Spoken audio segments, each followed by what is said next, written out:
Alright everyone, welcome back to the channel. Today I'm going to show you how to do spark plugs on your NSX.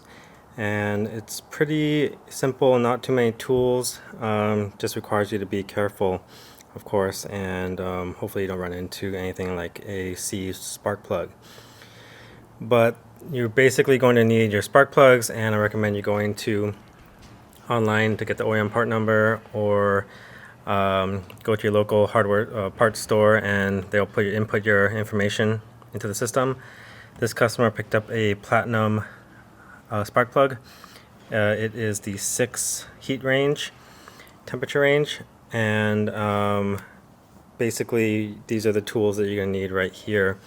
You're going to need a 10mm socket with probably a long extension, deep socket like that. You're also going to need something for your spark plugs. So this is a 5/8 spark plug socket. What that means is it has a rubber insert that is made to grip the end of the spark plug so you don't drop it. And what I highly recommend is this locking extension right here. You're going to need a 6-inch extension.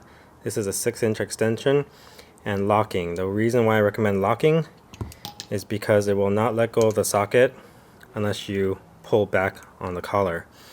And that's really important because, especially if you use one of these sockets that has rubber in it, if you use a regular extension, this socket's going to stick to the spark plug inside of your head, and you're going to have a hard time getting the socket out. So when you have this locking extension, it allows you to pull out the socket forcefully because it's locked into the extension. So I will leave the tools linked in the comment section, or linked in the video description. And then you're going to need a corresponding ratchet. This is a 3/8. This one is a long version and flexing, so you can get some leverage on it. I prefer the long one. If you don't have a long, you can use a breaker bar, but that's what I prefer to use in order to get some leverage and break the spark plugs loose if they're in there too tight. Something like this is not going to work. This is a magnetic spark plug extension, and it's not the magnetic part that doesn't work, it's the fact that how long it is. So when you have something this long, you do not have room to pull it out or even insert it into your head. So this kind of thing is not going to work. Set that aside. And then you're also going to need a torque wrench that goes up to 13 foot-pounds. So here's the manual. This is a 93 owner's manual. So here's the part numbers that they recommend. Is a 6 heat range for normal driving, 7 heat range for hot or spirited driving. Here are the gaps that you need to check. So you need to check that it follows the gap of your spark plug, falls between 1 and 1.1 millimeters. Any more than that, if it's 1.3, then you need to replace it. So that's also something you're going to need. You also might need, a spark plug gapping tool and a spark plug gap measuring tool to check the gap on your spark plugs. Typically, I think platinum probably are gapped correctly already, but you do want to check that on your own. And then so that's basically it. You do want some anti-seize to coat the threads of your spark plug. So not too many tools, but let's get into it. I did the rear bank already, and so now first of all you just need to remove the 10mm, this was hand tightened, the 10mm bolts, 4 of them holding on this cover. And best practices wise, whenever I'm working around this area removing these fasteners, I like to put a towel in here to catch any of the nuts if I do drop them. However, do not forget that that's in there. That's very close to the exhaust manifold, and if you forget it in there, it's going to catch fire and probably start an engine fire. So definitely something you do not want to happen. And so there's 2 more on the other side, which you will not be able to see right now. I'm going to go ahead and remove those.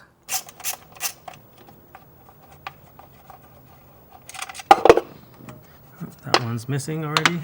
Last but not least, there's 2 more fasteners in the center, one of which is missing on this car already. So these 2 in the center are nuts.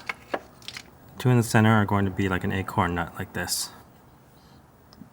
And then you're going to be able to remove this piece completely.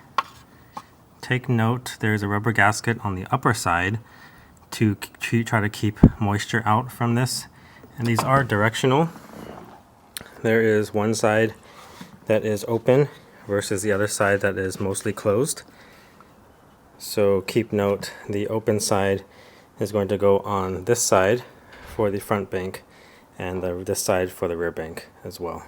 These rubber gaskets are a pain. It's very common for them to be missing or completely falling off. They are barely held on by a small piece of double-sided tape from the factory, and they stretch out like this one and they don't want to stay on. There are like centering pegs, so there's like holes in here you can see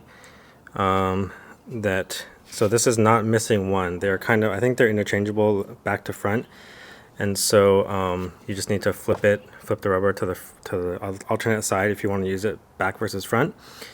But this front side only has, you're only going to have the rubber on one side, and then if it's stretched out, it may come off, it may not stay on.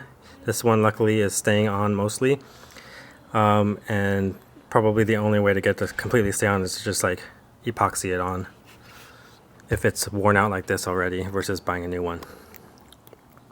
Okay, next you can see the coil packs. So you're going to want to remove the two 10mm bolts on each coil pack.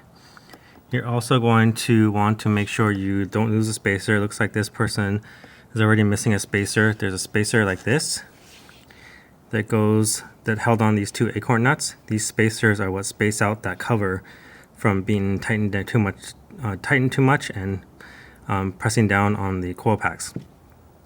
So again, don't lose yours, but take out these spacers. I would not leave it there because again, once you start removing the coil packs, it's just going to fall off and fall into the abyss. And there's an area in the front bank where between the chassis and the heat shield, a lot of stuff falls in there and can get stuck in there. It's very hard to get to. So remove the spacers, then remove these two 10mm each coil pack, and then unplug the coil packs to remove them. And then you can access the spark plugs.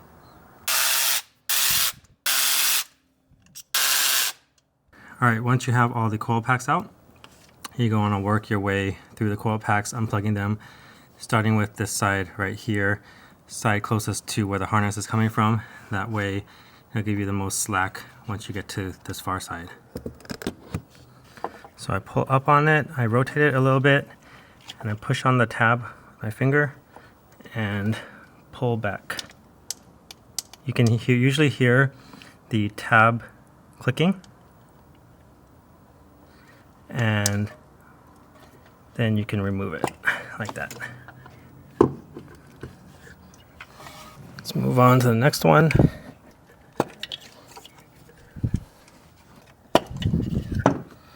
Alright, next you're going to want to grab your locking 6-inch extension and your 5/8 drive spark plug socket, or 16mm. Insert it. Since it does have a rubber insert, you do want to make sure it's fully seated in. It takes a little bit of pressure. You can see that the 6-inch sticks out a little bit, which is nice.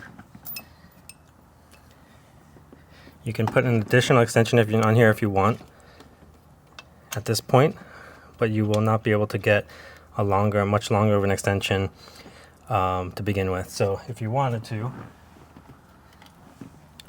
this kit does come with another extension like this that does lock in there, and you can use it like that if you really wanted to. Before I forget, it is recommended to do spark plugs when the engine is slightly warm, not hot and not fully cold. That way it gives such spark plugs less of a chance to seize. So you can see here that I don't have enough room to get this extension out with this much, another 3-inch on top of the 6. So just stick with a 6 and use another 3-inch if you need to on top of it. So these spark plugs look a little oily. I measured the rear bank and it was gapped past the maintenance gap, so it's good that he's replacing these. So what you're gonna want to do is, again, grab your gapping tool and check. It needs to be between 1 and 1.1. This one just barely doesn't fit a 1, so it probably needs to be opened up ever so slightly. It does fit a 0.89, and it does not fit a 1.14, which is what you want to look out for, to make sure that it's not gapped too much. So this looks good. I'm gonna go ahead and install it as is. And what you want to do is get some anti-seize. I typically like to use on a toothbrush. It's easier to control. And I just wipe it on like this. Careful not to get it on the electrode. I insert it into my spark plug tool. The spark plug socket holds it in nicely. Now I can fish it in to the hole. Start by hand tightening it always. Never use an impact or a ratchet right away. I like to fully hand tighten it all the way, and then I move on, and then I torque at the end. You can torque if you want as you go, up to you, but don't forget to torque them. So let's move on, rinse and repeat for the rest of the spark plugs.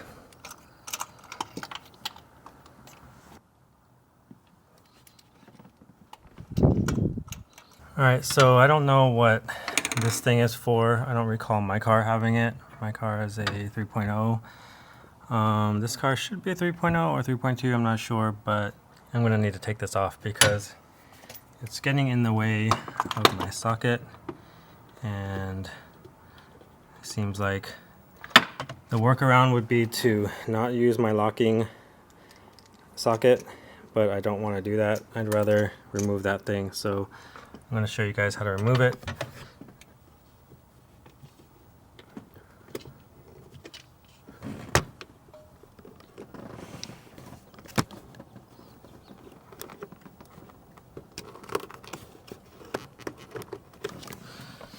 Just pry up on the plastic,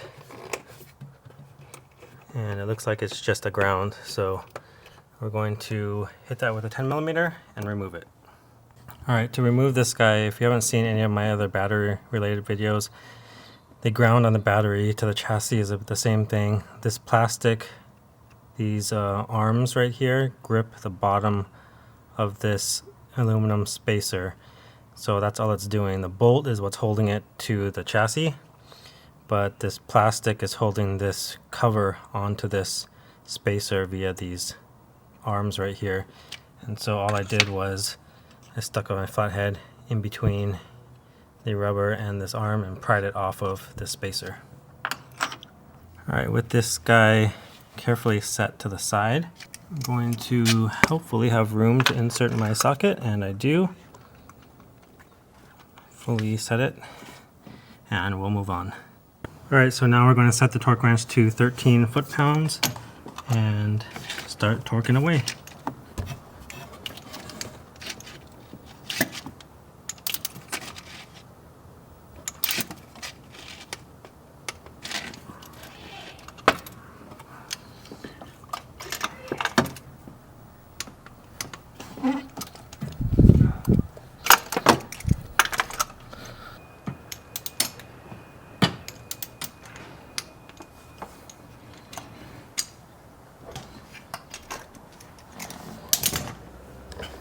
Okay, we're going to attach this ground back.